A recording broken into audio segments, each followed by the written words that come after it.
As I begin the video, a near collision with an ignorant gang stalker.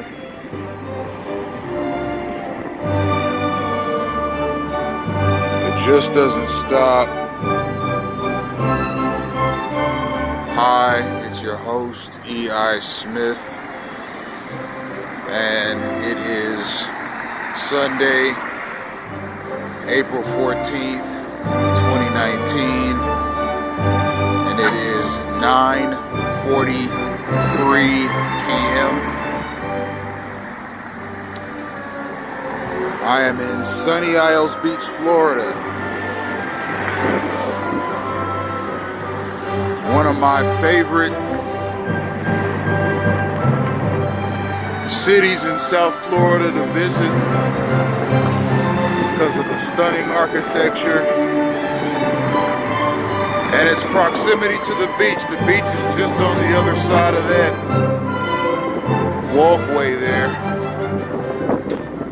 And because it's so close to the beach, it sits right on the water. There's always a nice cool breeze that passes through. That's one of the gang stalker's favorite tactics right there, is obstructing your movement with vehicles. And boy, I tell you, it's something else. So I'm here in Sunny Isles Beach, Florida. I'm in the process of recording new gang stalking videos because as I was clearing space in my Google Drive account, I mistakenly deleted all of my gang stalking in action videos. And by the time I had realized what I had done, it was too late because I had already cleared the trash in my Google Drive account as well. The only original video I was able to save was Gang Stalking in Action Part 5, which was filmed in Hallandale Beach, Florida.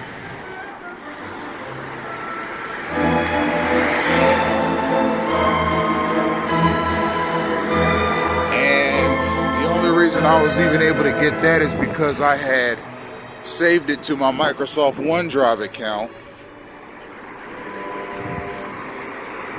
and stumbled across it by mistake. So I was able to save one of the originals, and that makes me happy. But I'm just sick over the loss of the other 11 videos because of the time and effort it takes to make them. However, gang stalking does not change. It's ever pervasive. And it's not as if I'm not going to find other instances of gang stalking against my person anyways. So I'll just make new videos. Gang stalking is a joint effort between governmental, federal law enforcement, semi-law enforcement, various corporations,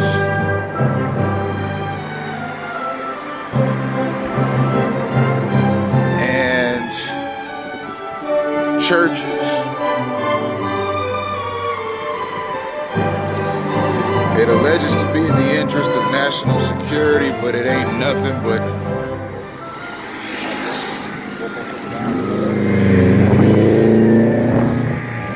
Young Turk tactics from the Communist Revolution in 1917.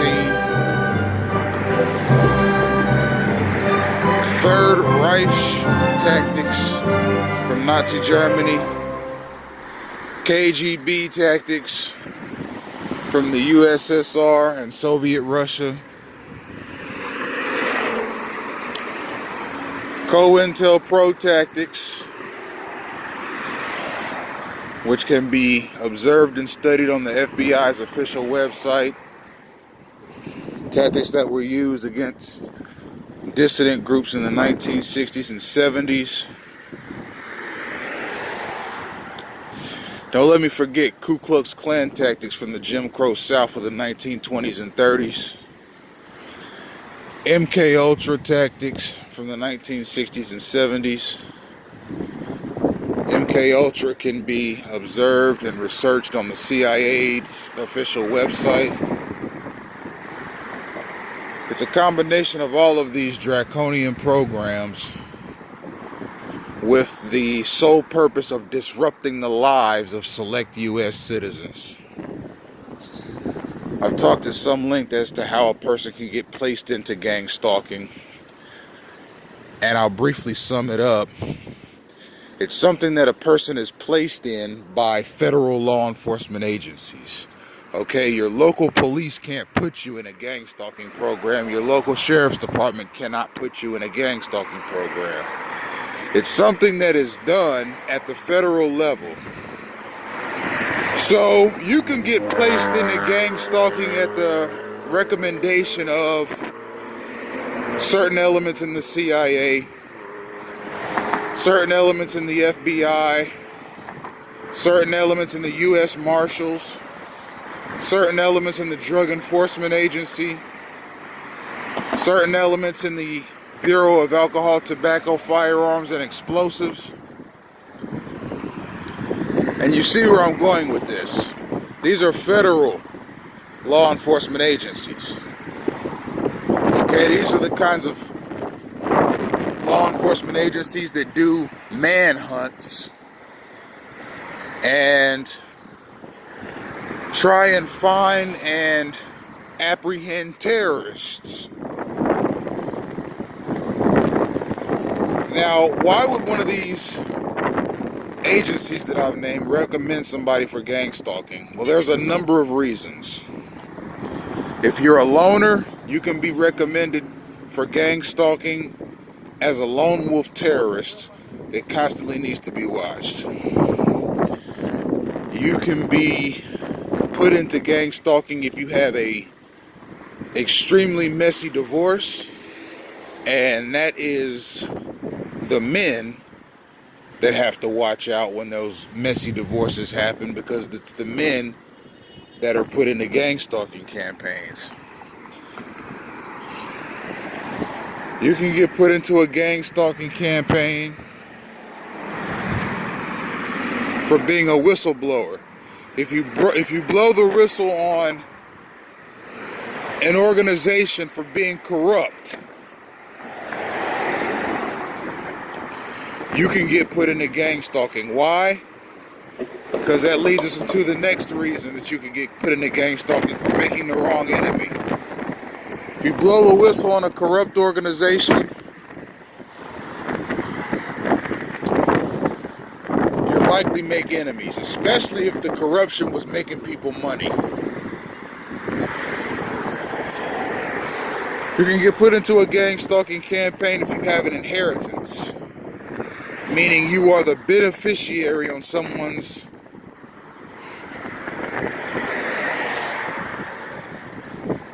last will and testament. I found out in October of 2018 that I was a beneficiary and that I have an inheritance that was left to me by my grandmother via my late grandfather.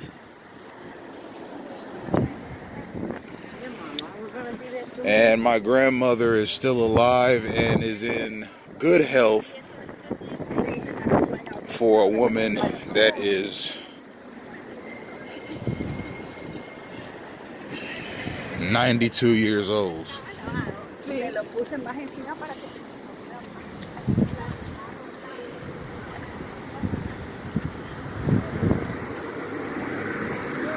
Another way you can get put into gang stalking is if a federal law enforcement agency just finds you peculiar and a potential threat to national security.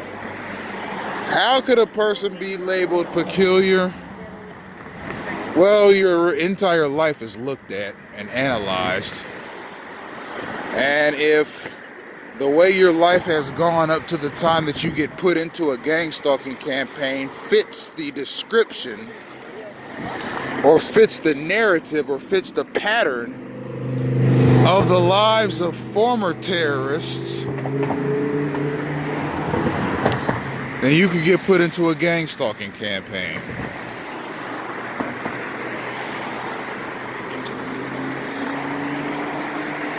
And gang stalking campaigns are nothing but harassment and disruption campaigns. And your space is constantly being obstructed by people and vehicles of all kinds. And you are constantly running into instigated and derived situations that lead to negative police interactions. But mind you, local police are not handlers in this thing, and they are not movers and shakers in this thing.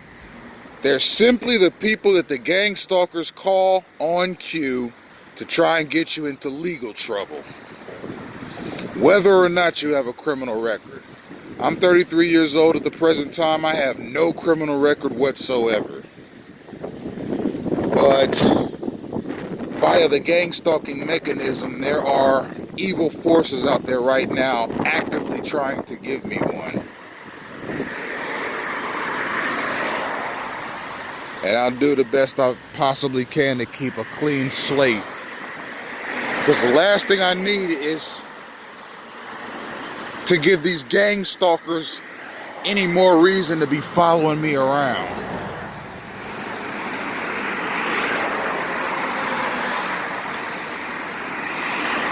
Gang stalking is something that can be looked up online. There's no official information on it right now. There's nothing coming out of the United States government about it. But that's okay, because there was nothing coming out of the United States government about COINTELPRO and MK Ultra until the programs were ended. And that was in the 1960s and 70s. Now we know that those programs really did exist, and they're talked about at length on the official FBI and CIA website. Gang stalking is in that same boat, and eventually it will be talked about on official government websites as well. And speaking of websites, I forgot to mention one thing. Again, an abundance of police officers, firefighters, EMS drivers, etc., public works people, public employees, government employees are constantly being put in the face of the targeted individual, not for his safety, but to give the gang stalkers around him confidence. If he resists you, if he argues with you, if you assault him and he defends himself against you physically, call the police and we'll get him arrested or killed.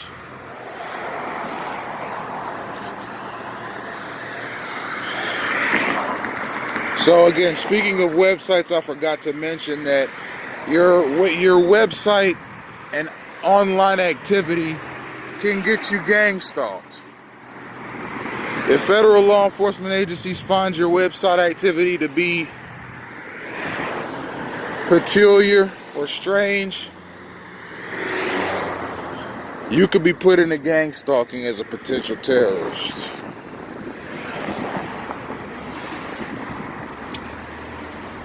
Now,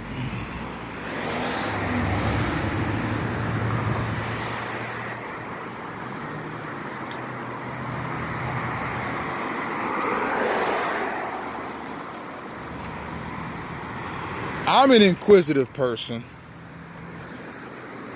I have a naturally inquiring mind.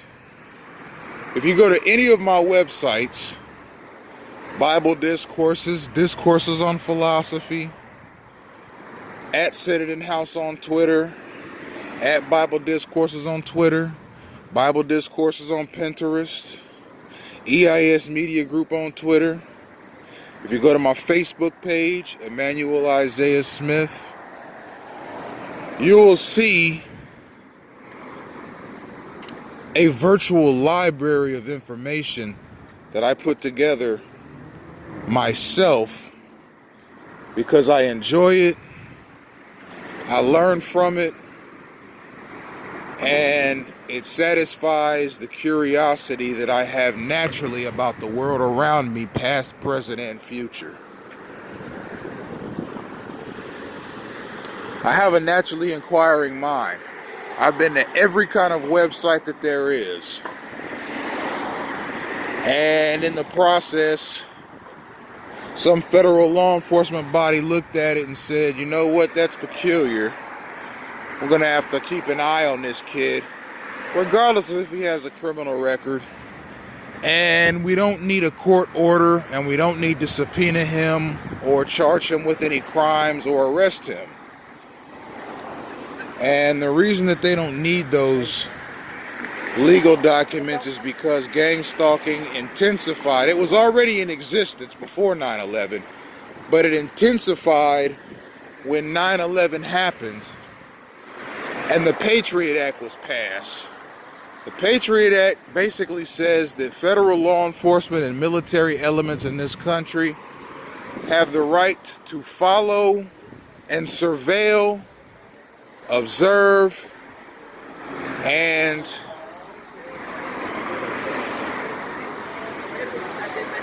basically tail any U.S. citizen for any amount of time, for any reason, without a FISA warrant, and without cause. Yes. Have a seat? Yes, sir. What's the problem? Somebody said that you have a gun in your backpack. Do you have a gun in your backpack? No, sir. Okay. And this officer just asked me if I had a gun in my backpack.